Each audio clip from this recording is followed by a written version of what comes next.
Entonces, por eso es que está trabajando a nivel alto, alto. Por eso el glucocorticoide es un antiinflamatorio por este mecanismo génico rápido. En cambio, los AINE están trabajando acá abajo.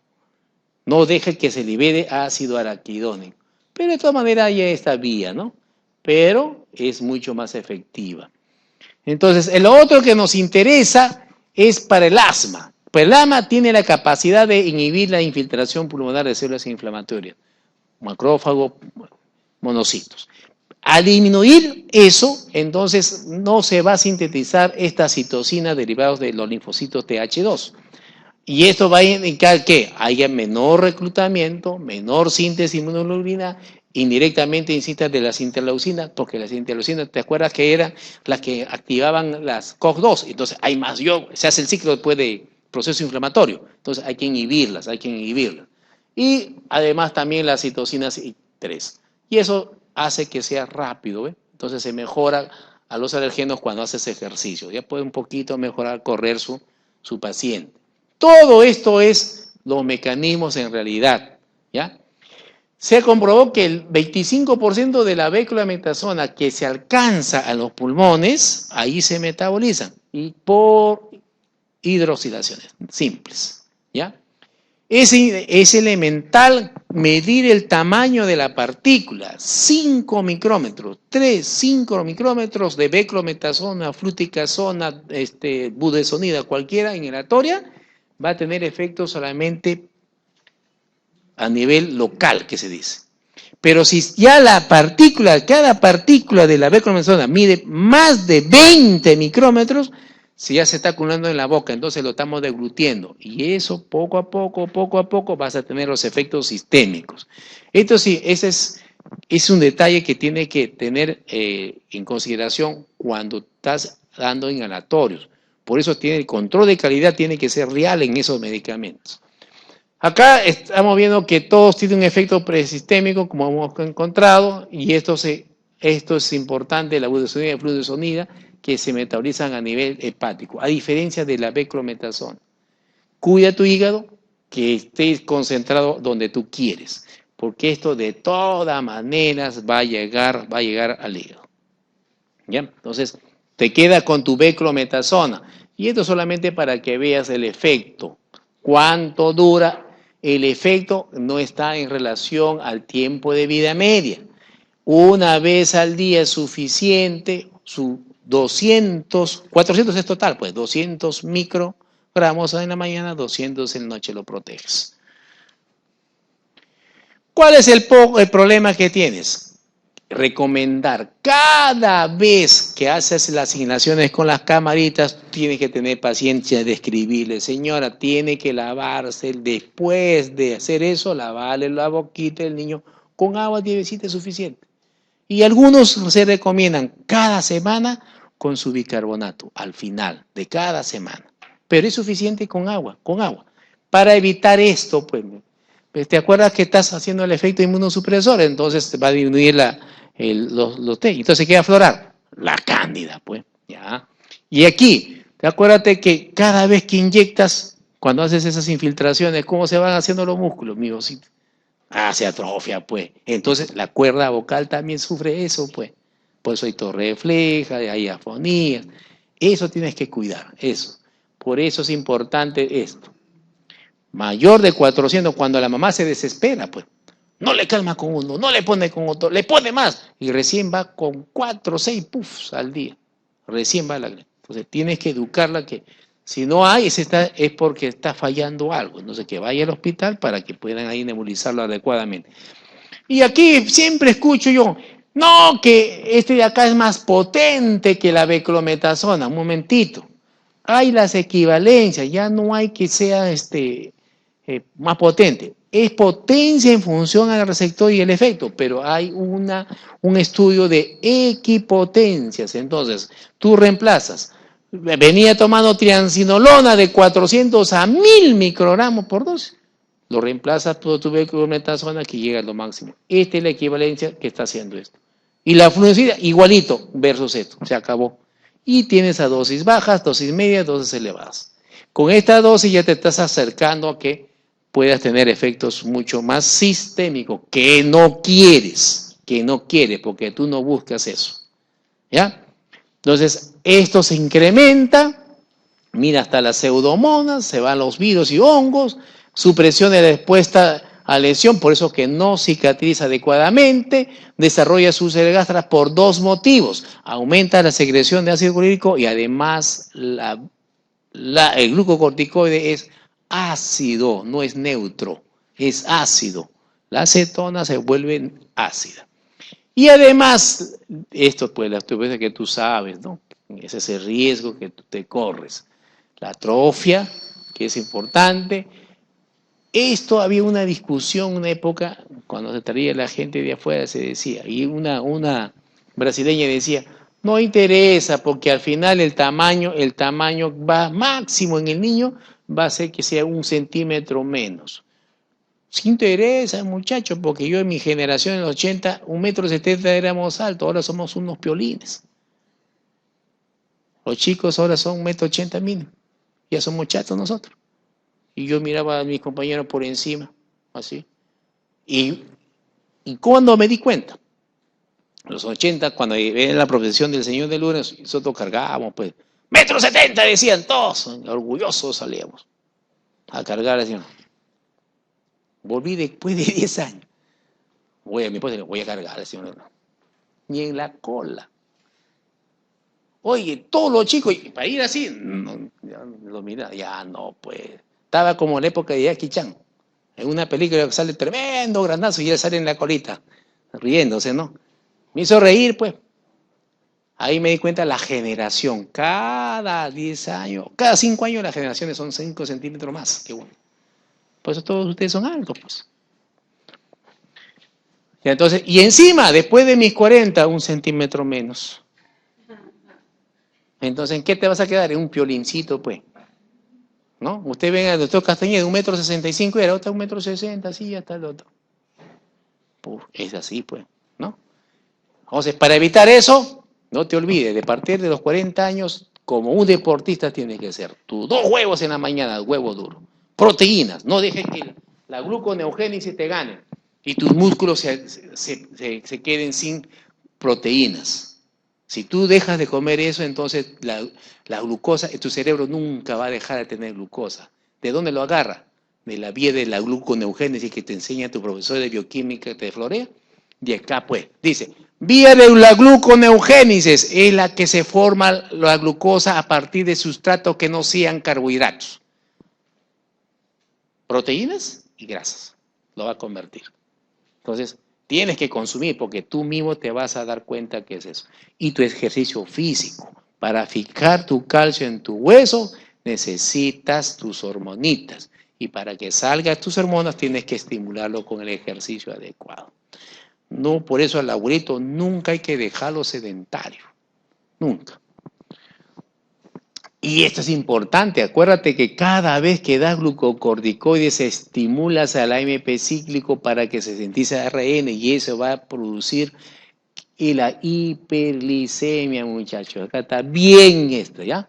Va a impedir ese pasito. Aumento de peso por triglicéridos. Esto no hay un fundamento, yo lo he buscado, no hay un fundamento, pero todos tus libros te dicen la hipertriceridemia que se produce. Pero no dice realmente por qué. En cambio acá sí. Al actuar sobre este sistema, el efecto se hace que se incremente la hipernatremia por retención del sodio. Ahí sí hay un fundamento real. Y todo te produce hipopotasemia. Lamentablemente te depletan tu potasio. Esto es. Y acá quiero que reparen bonito, porque conforme vayan a ustedes allá dando mayor tiempo, esto se puede llevar a una psicosis por glucocorticoides, igual que la anfetamina, psicosis tóxica se dice. Acá también la euforia, el delirio te puede conllevar. Y luego entras a esto, al revés. ¿Ya? Glaucoma con predisposición genética, cataratas, elevación de la presión intracraneal, y esto es lo que tenemos que cuidar siempre por la retirada que debe ser en forma lenta y progresiva, no en forma brusca, ¿ya? ¿Listo? Entonces, esto es importante porque se ha comprobado que una vez que se recupere necesitas 2 a 18 meses para que se recupere tu glándula. Entonces tienes que cuidar tu dosis, pues tu dosis. Tienes que notar. Y esto que sabemos, pues el corticismo, pues el corticismo que se pone síndrome de Cushing secundario, ¿no? Dosis alta generalmente por tratamiento prolongado y siempre porque esta zona cortical se ha inhibido. No te olvides, el acné, la luna cara llena, la jibita, todo eso produce, lamentablemente eso lo vas a producir en un paciente trasplantado. No hay forma de evitarlo. Acá te han preguntado, dice, los glucocorticoides pueden producir como efecto colateral delirio, hipomanía, depresión, todos. Interacciones, acá le puse este importante porque siempre hay que evitarlas con otros fármacos, Por ejemplo, en el caso de la vía inhalatoria no hay mucho, más bien sensibiliza los receptores beta para que actúe los beta 2 agonistas, ¿ah? Por eso funciona muy bien por vía inhalatoria, tanto tu beclometasona como tu salbutamol. Ahí sí. ¿Ya? En cambio, cuando dan por vía sistémica puedes correr el riesgo, pues, ¿no? Si tú estás dando glucocorticoide y tienes paciente con una hiperglicemia o una diabetes, puede antagonizar el efecto. Y en el caso de aquí con los diuréticos, como pierdes potasio, puedes potenciar también a los que pierden potasio, ¿no? Porque hay un grupito nomás de ahorradores de potasio. Y aquellos que facilitan los salicilatos. Este es un datito importante. Como es inductor enzimático, si tú tienes una intoxicación por ácido salicílico, puedes darle tus dosis de dexametasona para metabolizar al salicilato y evitar el asma inducida por él. Con los barbitúricos se potencia, con la fenilina se potencia. Todos los antihiperlécticos porque son inductores enzimáticos, más él es inductor enzimático, se potencia el efecto, entonces al final el efecto terapéutico no se observa. Tengan cuidado ahí entonces. Y esto es importante porque a veces estamos con diarrea, mandamos no me acuerdo el nombre comercial, que tengan colesterol y colesteramina y tenemos el riesgo de la quelación, se entrampan, son iones que atrapan y entonces no vas a ver el efecto. ¿Ya? Broncodilatadores ahora. Vamos a entrar aquí en dos familias, ¿ah? Hemos hecho los beta 2 agonistas y hemos hecho los antagonistas de M3. Los beta 2, lo vamos a recordar ahora, de acción corta, que es lo que se utiliza rápidamente, y de acción prolongada cuando ya lo estabilizas. De acción corta, salbutamol y terbutalina en mi cabeza. De acción prolongada, salmeterol y formoterol, nada más. Lo que tú utilizas siempre por vía inhalatoria, por vía oral no puede, ya te he dicho ya, efecto primer paso. Y dentro de los que van a bloquear receptores muscarínicos, hemos comentado la familia de los bromuros, hipratropio, tiotropio, oxitropio, ¿ya? Hipratropio, oxitropio, tiotropio, no hay que olvidarse.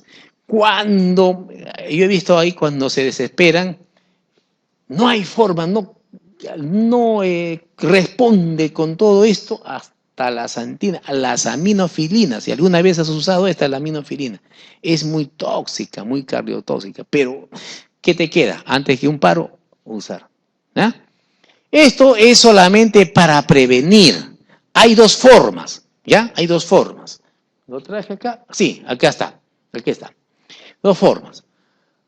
El ácido araquidónico nos quedó por la vía de la 5-lipoxigenasa. En este momento tú te me aprendes que por la vía de la 5-lipoxigenasa se va a producir estos 5-HPT y luego eso va a generar todos los leucotrienos. ¿Ya? Ya no hay, como a mí me enseñaron, hay receptor de leucotrieno C4, D4, E4, ya no. Solo hay dos tipos, los que son a nivel de los bronquios son el leucotrieno que se llama receptor cisteinil LT1, responsable de la broncoconstricción, vasoconstricción, que es coronaria y afuera hace vasodilatación. Hay que tener cuidado en eso, ¿ya? A nivel coronario, vasoconstricción y vasodilatación a nivel periférico. Todos los leucotrienos. Entonces, para prevenir el asma tengo dos posibilidades. Uno que está en el país, la familia del Montelukast, Sarfilucast. bloqueador antagonista de receptores LT1. Y la otra, que está fuera del país, que es el sileutón, porque va a inhibir 5-lipoxigenasa. Entonces, evito que el ARA se convierta en leucotrienos. Y el otro es, no evito que se convierta en leucotrienos, pero evito que trabaje sobre el receptor de leucotrienos. ¿Ya? Entonces, por eso que están aquí la familia. ¿Ya? Con este esquemita, a mí me gusta así porque se aprende mucho mejor. Y los otros que hemos comentado, ¿se acuerdan? Los estabilizadores de los mastocitos, el enodromilo, el cromociclato de sodio. El cromociclato de sodio puede ser disódico o sódico, porque son dos grupos carboxílicos. ¿Qué van a hacer? Solamente estabilizar. Entonces, yo no puedo usar durante el asma, sino previo. Después que ya sacas el cuadro, los mandas a casa. Pero no te olvides, esto no puede estar en su cuarto de tu hijo. No puede estar los peluches, no puede estar las alfombras, porque uno como papá, ¿qué evita? Que se caiga, se golpee el niño y compra todas las alfombras que puede comprar. Y eso es malo. Los ácaros los estás acumulando. Por eso que acá dice, ¿cuál de los siguientes fármacos no tiene propiedades broncodilatadoras? Broncodilatadoras. Tú te aprendiste toda la familia de los agonistas beta. De acción corta, que hemos quedado, salbutamol y terbutalinina. De acción larga, formoterol y salmeterol, ¿no es cierto? Agonistas.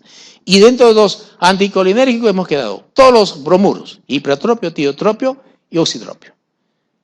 El dedocromilo, el cromoglicato, su origen es el ácido cromoglícico. Todos ellos, ¿qué hacen? Estabilizar nada más. Entonces, buscas acá. Buscas, este es verdad. El fenoterol ya lo sacaron del MINSA, ¿no? Ya, por cardiotoxicidad, se probó que no era beta 2 puro, sino beta 1 también. Y este no mató. ¿Ya? Los inhibidores en este caso del alfa-glicosidasa, eso lo han inventado los de farmacología para la venta, ¿ya? Lo han inventado. Se llama la glucoamilasa, la sucrasa, glucoamilasa, sucrasa, la maltasa. Todos ellos forman la familia de las alfa-glucosidasas. ¿Quiénes lo inhiben? La acarbosa y el miglitol. Por eso que acá en este. Entonces, si yo inhibo las enzimas que metabolizan los carbohidratos, ¿qué debo esperar? Que haya flatulencia, que haya gases. Por eso fracasó la carbosa, porque el médico no estaba diciéndole a la paciente que se inhibía el pan y que le iba a fermentar eso. Por eso que no ha tenido ya presencia en nuestro país. Por eso dice que ¿cuál es el mecanismo de acción de los inhibidores de alfa-glicosidasa en el tratamiento de diabetes tipo 2? Esto pues, todos los alfa-glicosidasas, sucrasa, maltasa, glucosinasa. En el caso de la insulina les traje esto para que ustedes vean por qué es de acción ultracordia. Esto por cambio químico nada más. Se va haciendo las moléculas hexaméricas para que se liberen de la sangre lentamente. También porque ha habido cambios a nivel, por ejemplo, de los aminoácidos. Y la única que se va a administrar son de las insulinas regulares por vía intravenosa en bolus, cuando hay un caso especial. Y acá las ultralentas, para que vean ustedes esto, cuándo hay que administrarse y por qué es de elevación prolongada. Porque los aminoácidos de la secuencia se cambian y se protonan en el tejido. Entonces se forman enlaces iónicos de difícil disociación. Por eso acá en el caso te he dicho que una cetoacidosis severa, ¿con qué vas a tratar? Por vía endovenosa, pues una regular. ¿Ya? En el caso de este grupito de las hormonas T3, T4, solamente para comentarle que la forma activa es el T3 y ese es el que reconoce el organismo. La T4 tiene que desyodarse para convertirse en T3 y esa tenga actividad sobre el receptor. Entonces acá te han preguntado respecto a esto de las hormonas de Márquez-Loredo, ¿qué pasa? La triiodotironina, la T3, esa es la activa porque es la que va a actuar sobre el receptor. Último temita, la cuestión de los bactericidas. Ya habíamos comentado, ¿se acuerdas? ¿Qué se definía? Los bactericidas son fármacos que a bajas concentraciones tienen actividad de producir lisis en las bacterias, decíamos. Ahora no, son aquellos que a concentraciones bajas son capaces de superar la concentración inhibitoria mínima y superar esta área bajo la curva. ¿Qué es eso? La concentración bactericida mínima. No interesaba si es grande o chiquita, porque está en relación el área bajo la curva con el zinc. Y algunos tienen efecto postantibiótico que se dice. ¿Ya? Eso sirve. Entonces, y los bacteriostáticos solamente son los que superan la zinc. No tienen concentración bactericida mínima. Esa es la definición actual. La antigua era aquellos que bajan concentraciones inhiben nomás a la bacteria y tu sistema inmunológico mataba. ¿Cuándo vamos a utilizar un bactericida? Cuando no, pues estamos en un paciente inmunosuprimido, lógicamente. No usamos un bacteriostático ahí. ¿Quiénes son bactericidas? Todos los beta-lactámicos, penicilinas, cefalosporinas, carbapenemos, monobactámicos, ¿ok? Incluyes ahí las quinolonas, los macrólidos, los macrocíclicos, rifampicina, vancomicina, que son glicopéptidos. Y nunca olvidarse que ahí está la cicloserina, la isoniazida, siempre a nivel bactericida. La vancomicina, ¿por qué se va a caracterizar? Al momento que tú administras, va a inducir la liberación de histamina de los mastocitos. Por eso se conoce un síndrome general, o le llaman el síndrome del hombre rojo o el síndrome del cuello rojo. No confundirlo con el síndrome del camarón. El síndrome del camarón se produce con la administración constante de tioridazina. La tioridazina, que es el antipsicótico, produce el síndrome del camarón. Por eso que eso es distinto a esto. Acá te ha preguntado el síndrome del hombre rojo, ¿a quién se debe? A la vancomicina. ¿Pero por qué? Porque libera esto. Pues. En otro lado, cuando no se tiene el medicamento de lesión, se puede usar vancomicina. En otros países hay por vía oral, pues acá no. En el tratamiento de una colitis, luego que se ha pasado, pues no, que ese tratamiento con antibióticos, ¿qué tenemos? El clostridium difícil. El único tratado es con vancomicina. Bacteriostático, ya dijimos, entonces pasa solamente la zinc, pero no supera las concentraciones bactericidas mínimas. Esa es la definición actual. ¿Quiénes son? Empezamos con las lincosamidas, empezamos con la espectinomicina. Eso es importante. Acá va a estar el trimetoprim, va a estar la claritromicina, todos los macrólidos clásicos. El sulfametosazol, dentro de las tetraciclinas está la doxiciclina, tetraciclina, ledermicina, oxitetraciclina. Incluyes el etambutol, bacteriostático. Según el mecanismo de acción que nos interesa, porque hay bastantes preguntas sobre esto, tenemos los beta-lactámicos, todos los polipéptidos, acuérdate, teicoplanina, la fosfomicina, trometamol, que se utiliza para la vaginitis, la cicloserina, la isoniazida y la etionamida. Todos los beta-lactámicos están como inhibidores de la pared bacteriana. Por eso acá dice, la penicilina actúa inhibiendo la pared bacteriana, la síntesis de la pared bacteriana.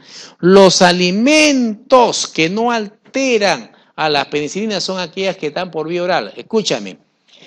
La amoxicilina tiene 85% de biodisponibilidad. La ampicilina 60% de biodisponibilidad. La fenoximetilpenicilina 60%. La dicloxacilina 70%. Y todas ellas son penicilinas que se dan por vía oral. Son ácido resistentes. Entonces, ¿quién es el más ácido resistente? La amoxicilina, a pesar que está ahí la ampicilina. Aquellos que inhiben la síntesis de la membrana ahora son los antimicóticos. Todo aquel que te suene, fluconazol, equeconazol, clotrimazol, esos son membrana, desordenan la membrana. Luego vas a poner la nistatina, vas a poner la anfotericina B. Por favor, te grabas eso. Porque acá te preguntan, ¿cuál de los siguientes no es un inhibidor de la biosíntesis de la pared bacteriana? Te pone piperacilina, ticarcilina, ampicilina, amoxicilina. ¿Quién es? Polimicina, puede ser nistatina, puede ser ciclosilina, todos los que están acá. El organelo, en otro año, el organelo sobre el cual actúa la nistatina, ¿dónde está? ¿Dónde actúa? Actúa sobre la membrana citoplasmática, desordenándola. Los inhibidores de la síntesis proteica de la unidad 30, te vas a grabar dos. Aquellos que trabajan sobre el ARN de transferencia y aquellos que trabajan sobre el ARN mensajero. De transferencia, la T lo relacionas con las tetraciclinas, doxiciclina, tetraciclina, oxytetraciclina, todas las tetraciclinas. Y los que están en el mensajero, toda la familia de los aminoglucósidos, amicacina, canamicina, gentamicina, estreptomicina, ¿ok? Y luego incluyes uno que solamente usas para la gonorrea, la espectomicina. Esta es la lista. Entonces, en función a eso, tú vas a decir, los aminoglucósidos tienen tres reacciones características. La ototoxicidad, porque se mete a la perilinfa y son policationes. La nefrotoxicidad, porque se va hacia la célula del glomérulo, de tubo contorneado, y ahí te hacen daño. Y el otro es por inhibición de la liberación de la acetilcolina, por eso hacen bloqueo neuromuscular. En este año te preguntaron, la nefrotoxicidad de los aminoglucósidos se debe porque hay daño a nivel de la célula del tubo contorneado proximal. A eso se debe. Y acá está el bloqueo neuromuscular que se alcanza con concentraciones elevadas al inhibir la acetilcolina. Eso. Por eso acá te preguntaron ese año. Los antibióticos aminoglucósidos producen bloqueo neuromuscular principalmente por el siguiente mecanismo. Por inhibición de eso. Bloquea el canal de calcio también. Cuando hay lectura errónea del ARN mensajero, estoy pensando en la unidad 30S, mensajero. ¿Quiénes eran? Cualquier aminoglucósido, estreptomicina, gentamicina, amicacina. Tengo que saber de memoria por eso. Y lo que trabajen en transferencia, ¿quién era? Todas las tetraciclinas, doxiciclinas, ¿no? Eso, buscas una de ellas. Pues. Cuando la tetraciclina está pasada de fecha, ojo, hay una molécula, la tetraciclina es un ofta, mi nombre es feo, pero lo único que digo es que te produce la ofta hidronaftaceno, es la que se mete en el túbulo proximal y te produce la necrosis. Es una molécula fea, grande, producto de la oxidación de la tetraciclina. Ahora la 50S, las unidades 50S, ¿quiénes se inhiben? Todos los macrólidos, llamados el azálido, el acitromicina. La telitromicina, que es un ketólido, y los clásicos, claritromicina, roxitromicina y la eritromicina, su unidad 50S. Adicionas a eso al cloranfenicol y al tianfenicol que viene por vía oftálmica. Y luego las lincosamidas. Se acabó. No hay forma de equivocarse. ¿Qué van a hacer esos? Primer uso, ellos van a trabajar a nivel los macrólidos. Acuérdate, una paciente que es sensible a la penicilina, a la amoxicilina, inicia con eritromicina para beta hemolíticos acá. Esa es la elección. ¿Ya? Entonces, eritromicinas para la vía respiratoria. Entonces, por eso acá te dice, con antecedentes de penicilina, te queda pues la eritromicina. Y empieza por la eritromicina, después vas pasando a las otras. La legionela amenorrea, sigue siendo la eritromicina. ¿Y cuál fue su reacción a verse incluso cuando se administra con terfenadina, con la de primera generación? Alargamiento QT, pues ese es el problema que se tiene. Es fácil. No hay pregunta de eso, pero acá le traje. ADN girasa. Lo único que tiene que poner aquí, la ADN girasa desde el punto de vista bioquímico, que se llama topoisomerasa. Hay dos. La topoisomerasa 2 y la topoisomerasa 4. ¿Quiénes lo inhiben? Todas las quinolonas, desde las clásicas, pipemídicas, ácido nítrico, hasta ciprofloxacina, nofloxacina, ofloxacina, citafloxacina, todo el grupito de las quinolonas, ¿ya? Y dentro de los que inhiben a los metabolitos de la síntesis de ácido fólico, yo les indiqué esto. ¿Quiénes inhiben la dihidroaltosintetasa? Las sulfonamidas. ¿Quién inhiben las dihidrofolato reductasas? La familia de las diaminopirimidinas. Mira, observa acá, las diaminopirimidinas. Metotrexato, pirimetamina, que es un antiparasitario, y el trimetropin, que está asociado al Bactrim, al sulfamethoxazol. ¿Ya? Entonces acá se entiende. Mira lo que le decía hace un rato, describía. La pregunta se entiende, pero no es así, miren. El modo de acción principal del trimetropin es inhibir a la dihidrofolato reductasa. Está escrito al revés. pero se entiende. Acá, ¿por qué las sulfonamidas tienen toxicidad selectiva sobre la bacteria? Porque la bacteria sintetiza ácido fólico. ¿Y tú qué cosa haces? Tú comes, tú tienes que comer, tienes que administrarte ácido fólico. Por eso, esa es la diferencia, esa es la diferencia. Acá te preguntaron, aquel que no actúa sobre la síntesis de proteína, ¿quién era? La nistatina, la polimicina, ¿no es cierto? Ya, ahí está. Ellos están actuando sobre la membrana. Y aquí, la familia del cloranfenicol, el grupo nitro, el grupo paranitro, dicloroacetamida, que es el cloranfenicol, es responsable de irse y destruir tus células que originan toda la serie roja y blanca. Entonces produce, eso se llama discrasia sanguínea o anemia. Y de ahí salió un síndrome, ¿se acuerdan? El síndrome de niño gris, debido a este. Acá también tienen que aprender bien. Aquellos que inhiben, bien clarito, a la ARN polimerasa, dependiente de ADN. Ese es para la duplicación de la bacteria. ¿Quién es? Solo la rifampicina. Y su familia, que venía antes, la rifosina venía. Ya no viene la rifosina, que es la rifamicina. Ya no. Solo ha quedado la rifampicina. ¿Ya? Y no te olvides de eso. Siempre se asocia con la daxona o con la clofazamina para tratamiento de la lepra. Que acá en el país, por suerte nuestra, no la tenemos. ¿Y qué hacemos eso? Evitamos la resistencia, pues, resistencia bacteriana. ¿Cuál es la característica de la rifampicina? Colorear toda la orina, pues, todos los líquidos biológicos. ¿Cuál es la otra característica de él? Producirte pseudogripe. Eso tienes que saber, porque el paciente te va a abandonar el tratamiento si tú no le dices, estoy mencionando sangre, me quiere matar. Ya no vuelve. Tienes que dedicarte por eso. Por eso que acá se dice, aquellos que inhiben en forma indirecta los cardiotes, ¿quién va a ser? La rifampicina. Y acá se entiende, pero mire, el error. ADN, es ARN polimerasa dependiente de ADN. Pero se entiende, entonces la traducción. ¿Ya? Y acá hay redundancia, pues en la lepra matosa, la rifampicina, ¿con qué finalidad utiliza? ¿Con quién? O con la daxona o con la clofazamina, para evitar la resistencia. Tú sabes que en la lesión de gaseosa, ¿quién es la rifampicina? Y para profilaxia, ¿quién es? La isoniazida. Por eso en la forma activa, el tratamiento en el país son los 4. De los 4 te han preguntado 2. Tienen que regalarte una preguntita, pues, siempre. En el examen siempre te regalan una. No te van a estar maltratando en todas. El etambutol, ¿qué es? Bacteriostático. ¿Por qué se caracteriza?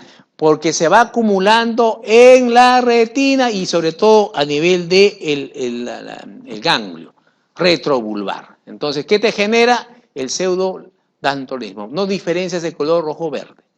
Que puede ser una causa de suspensión, Mucho cuidado. Muchas veces se suspende ese tratamiento. Entonces, acá te preguntaron de esta paciente de 20 años con tratamiento de 3 meses, no diferencia de color. ¿Qué fármaco? Dice, ¿ven? ¿Qué fármaco debería de suspenderse? ¿De qué fármaco debería? Y en otro año te han preguntado, de los fármacos utilizados en tratamiento de tuberculosis, ¿cuál se asocia a una neuritis óptica? ¿Cuál se asocia a una neuritis retrovulvar? Siempre va a ser tu etambutol. La neuritis periférica lo ocasiona la isoniazida. ¿Y por qué? Porque la isoniazida se une a la piridoxina y forma una hidrazona. Y eso genera la polineuritis periférica. ¿Ya? Por eso se diferencia. Por eso que tú das tratamiento TBC y además aumentas piridoxina. Para contrarrestar algo ese efecto. ¿Ya? Por eso acá, y eso ya tú sabes esto por microbiología. Se comporta como bacteriostático en reposo y bactericida fundamentalmente en la etapa de replicación. Y la piracinamida, ¿qué tengo que saber él? La piracinamida compite con el ácido úrico a nivel de las células renales para evitar que salga el ácido úrico y él sí sale, pero se va acumulando el ácido úrico. ¿Qué genera? Una pseudogota. Entonces, un paciente con tuberculosis y que sufre de gota, se exacerba su cuadro. Lamentablemente. El último tema. Esta noche, no salen en 2 minutos si es que no me graban lo siguiente.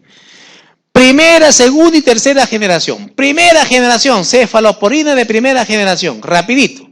Cefalotina, cefadrina en mi cabeza. Cefalotina, cefadrina y cefadroxilo. ¿Ya? Ya lo tienes. Acá te lo he dejado por vía oral y para enterar para que tú veas la diferencia. Pero este momento, cefalotina, cefadrina y cefadroxilo.